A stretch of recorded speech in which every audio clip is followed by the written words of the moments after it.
Hai, Assalamualaikum. Masih bersama saya di sini di materi mengenai alat bantu matematis yang keempat, yaitu curl dari medan vektor.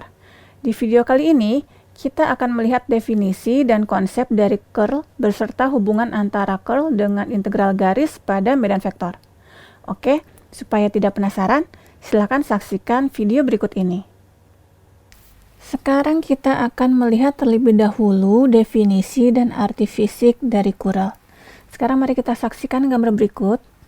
Gambar ini adalah potongan dari sungai, di mana dari gambar ini diketahui bahwa kedalaman sungai dinyatakan searah dengan sumbu X, lebar dari sungai dinyatakan searah dengan sumbu Y, di mana lebar sungai di sini digambarkan sebagai A, dan aliran dari arus dinyatakan searah dengan sumbu Z.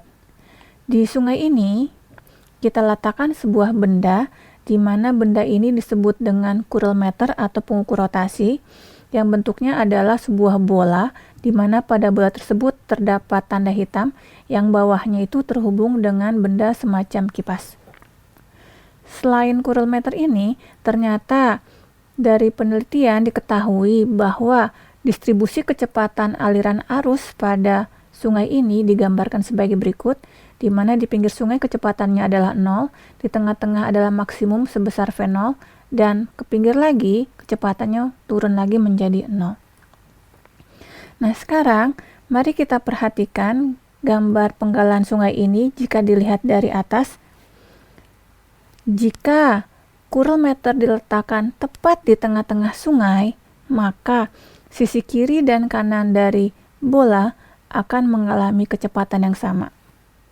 Nah, sekarang jika curl meter ditempatkan di sisi sebelah kiri, maka kalau kita lihat di sini, maka kecepatan yang dialami oleh bagian bola sebelah kiri akan lebih kecil jika dibandingkan dengan kecepatan yang dialami oleh sisi bola sebelah kanan, sehingga akan terjadi putaran bola ke arah yang seperti kita lihat pada gambar, yaitu berlawanan arah dengan jarum jam. Kemudian, jika curl meter kita letakkan seperti pada slide, di mana kecepatan yang dialami oleh sisi kiri dan kanan juga berbeda, di mana kecepatan yang dialami oleh sisi kiri bola lebih besar, maka bola juga akan mengalami putaran, dan putarannya seperti yang kita lihat pada slide, yaitu searah dengan jarum jam. Berdasarkan keterangan ini, maka kita akan mendapatkan suatu kesimpulan. Kesimpulan yang pertama adalah bahwa putaran akan terjadi jika curl meter diletakkan pada suatu daerah yang medan vektornya tidak homogen. Yang kedua, kencangnya putaran bergantung besarnya ketidakseragaman yang terjadi. Semakin besar ketidakseragaman, maka curl meter akan semakin cepat berputar. Kemudian, rotasi dari curl meter ternyata memiliki arah. Seperti yang kita lihat, ada arah yang searah jarum jam, ada yang berlawanan dengan jarum jam, sehingga yang namanya rotasi merupakan suatu vektor. Dan kini timbul pertanyaan, lalu apa hubungan antara curl dengan integral garis dari f.dl? Sekarang mari kita perhatikan, jika kita tempatkan curl meter tepat di tengah-tengah dari sungai, seperti yang kita lihat pada slide, maka kita sudah tahu bahwa bola di sini tidak akan mengalami putaran. Dan jika kita gambarkan, di gambar di samping, di sini saya gambarkan panah-panah yang berwarna hijau ini sebagai panah yang menyatakan arah dari kecepatan aliran sungai, di mana kalau kita lihat, semakin ke tengah, panahnya semakin rapat, yang artinya kecepatannya semakin besar. Dan sekarang, mari kita letakkan sebuah lintasan tertutup, kita sebutkan dengan lintasan C1, di mana lintasan C1 ini terdiri atas 4 buah lintasan, yaitu lintasan 1, 2, 3, 4. Dan sekarang, mari kita menghitung integral V.dl untuk lintasan C1, yang besarnya sama dengan integral V.dl untuk lintasan 1, ditambah integral untuk lintasan 2, ditambah integral untuk lintasan 3, dan integral untuk lintasan 4. Untuk lintasan 1, vektor dl sama dengan minus DAY. Untuk lintasan 2, vektor dl-nya sama dengan minus DZAZ. Untuk lintasan 3, vektor DL-nya adalah plus DYAY, dan untuk lintasan 4, vektor DL-nya adalah plus DZAZ. Dengan melakukan dot product antara AZAY dan AZAZ, maka akan kita dapatkan bahwa integral V dot DL untuk lintasan C1 adalah seperti kita lihat VZ DZ untuk lintasan 2 ditambah integral VZ DZ untuk lintasan 4. Dan sekarang mari kita perhatikan bahwa besarnya ini adalah VZ di lintasan 2 dikalikan delta Z minus ditambah VZ di lintasan 4 dikalikan delta Z.